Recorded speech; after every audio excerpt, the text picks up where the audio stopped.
adalah gembalaku, takkan kekurangan aku. Ia membaringkan aku di padang berumput hijau. Saudara-saudari yang terkasih di dalam Kristus, selamat pagi. Salam jumpa lagi dalam Sabda Siap Saji, Rabu 14 Agustus 2024, peringatan Santo Maximilianus Kolbe, Imam dan Martir. Marilah kita berdoa dalam nama Bapa dan Putra dan Roh Kudus. Amin. Ya martir pahlawan suci, jejak Kristus kau ikuti, musuh sudah kau kalahkan, kini engkau dimuliakan. Semoga doamu yang sakti menghapuskan dosa kami, menyingkirkan kejahatan yang merusak kesatuan. Terlepas sudah tubuhmu dari ikatan belenggu, lepaskan belenggu kami agar dapat hidup suci. Dipujilah Allah Bapa bersama Putra tercinta dan Roh penghibur ilahi, selalu tak kunjung henti. Allah yang Maha Kuasa dan Maha Rahim, dengan pertolonganmu martir Santo Maximilianus Kolbe telah mampu mengatasi siksa dan derita. Pada peringatan kemenangannya kami memohon perlindunganmu. Semoga kami tidak pernah dikalahkan oleh serangan musuh. Demi Yesus Kristus Putramu dan pengantara kami, yang hidup dan berkuasa bersama Bapa dalam persekutuan Roh Kudus sepanjang segala masa. Amin. Tuhan bersamamu dan bersama rohmu. Inilah Injil Yesus Kristus menurut Matius. Dimuliakanlah Tuhan. Sekali peristiwa Yesus bersabda kepada murid-muridnya, apabila saudaramu berbuat dosa, tegurlah dia di bawah 4 mata. Jika ia mendengarkan nasihatmu, engkau telah mendapatnya kembali. Jika ia tidak mendengarkan dikau, bawalah seorang atau 2 orang lain, supaya atas keterangan 2 atau 3 orang saksi perkara itu tidak disangsikan. Jika ia tidak mau mendengarkan mereka, sampaikanlah soalnya kepada jemaat. Dan jika ia tidak mau juga mendengarkan jemaat, pandanglah dia sebagai orang yang tidak mengenal Allah atau seorang pemungut cukai.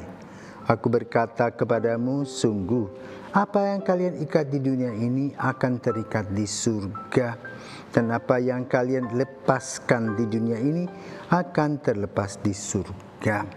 Dan lagi aku berkata kepadamu, jika 2 orang di antaramu di dunia ini sepakat meminta apapun, permintaan mereka itu akan dikabulkan oleh Bapa-Ku yang di surga.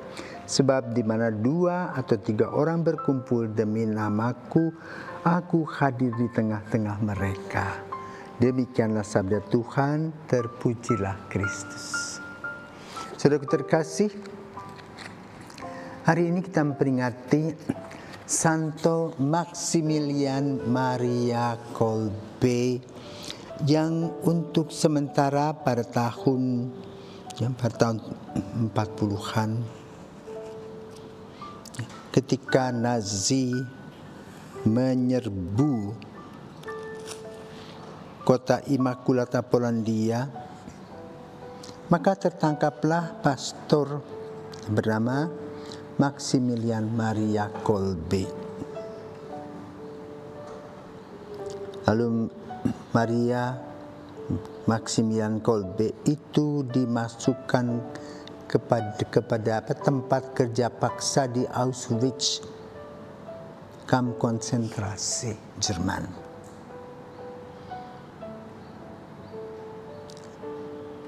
Selama 3 bulan, ada seorang yang melarikan diri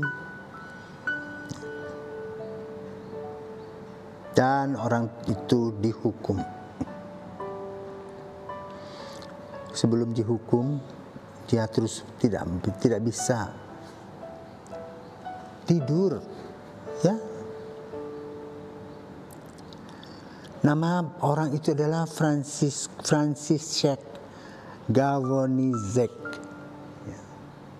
Jadi Franz ini mengigau dan berteriak-teriak. Lalu didekati oleh Pater Maximilian ini. Kenapa? Dia katakan, kalau aku mati bagaimana dengan istri dan anak-anakku? Terus dia merengek. Lalu apa terjadi? Pater katakan, ayolah kita tukar aja yuk. Maka Pater Maximilian ini mendekati sipir penjara yang mukanya kaku. Dia katakan, boleh aku tukar? Dan mereka diinterogasi dulu dan diperbolehkan. Maka kemudian Pater itu besoknya diangkat, ya, di bagian yang mau ditembak mati. Dan itu kejadian terjadi. Maka di Vatikan heboh. Apakah bisa orang yang disebut martir, apakah bukan sebuah kebodohan? Dia memberi nyawanya untuk orang yang salah juga, yang kabur itu loh. Apakah dia bunuh diri? Jadi dibunuh sebagai martir. Inilah keraguan-raguan pada awalnya, tetapi kemudian pada saat Karol Wojtyła, kardinal dari Polandia, menjadi paus bernama Paus Yohanes Paulus II, dia dibeatifikasi, kemudian dikanonisasi. Dan keluarga Franz Gawonizek ini, cucu-cucunya, buyut-buyutnya hadir dalam peristiwa kanonisasi Pater Maximilian Kolbe sebagai seorang martir yang diperingati oleh gereja. Kenapa? Dia telah melaksanakan cinta kasih dan memberi kesempatan kepada orang untuk hidup. Kan dia katakan, aku kan gak punya anak istri, kamu punya anak istri.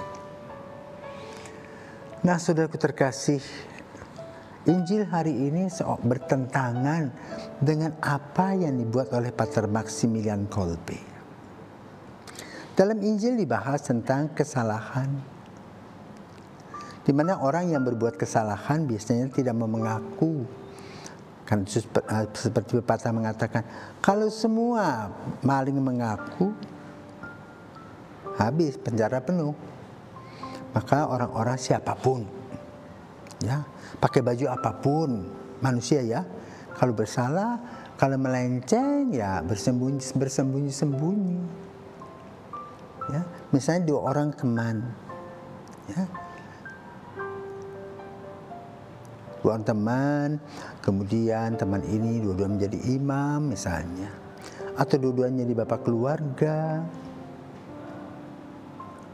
Nah, kalau dia menjadi imam, temannya yang satu berselingkuh, maka teman ini menegurnya 4 mata dulu. Tapi kita di Indonesia ini jarang, karena apa? Kita biasanya ngomongnya di belakang, takut orangnya marah. Yang sebetulnya terjadi yang benar adalah 4 mata, duduk apa adanya dan tidak usah heboh ke sana kemari. Tapi yang kita buat biasanya heboh di sana, di belakang-belakang, orangnya nggak tahu, orangnya jalan terus. Gitu. Kan apalagi kalau perbuatan itu membawa kenikmatan. Ditegur pun bingung, menyangkal. Biasanya kalau ketangkap basah baru apa boleh buat mengaku. Ya. Karena itu Injil hari ini mengajak kita untuk tahu etiket. Tidak boleh mengadakan praduga tak bersalah. Ya.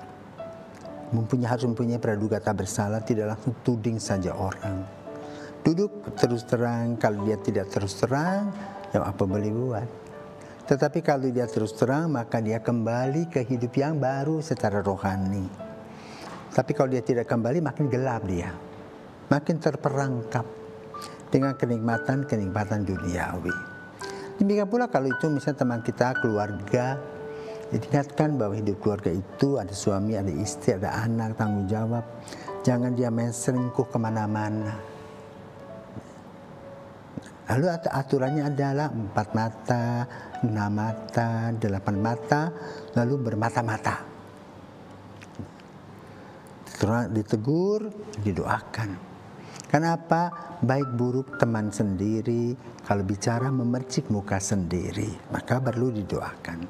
Dan menggunakan metode yang positif. Datang, duduk, ngomong, terus terang. Kalau dia kebal ya sudah, mau apa. Nanti kalau ketangkap basah sendiri urusannya. Jadi ini berbeda jauh dengan apa yang dibuat oleh Pater Maximilian Kolbe sebagai seorang martir.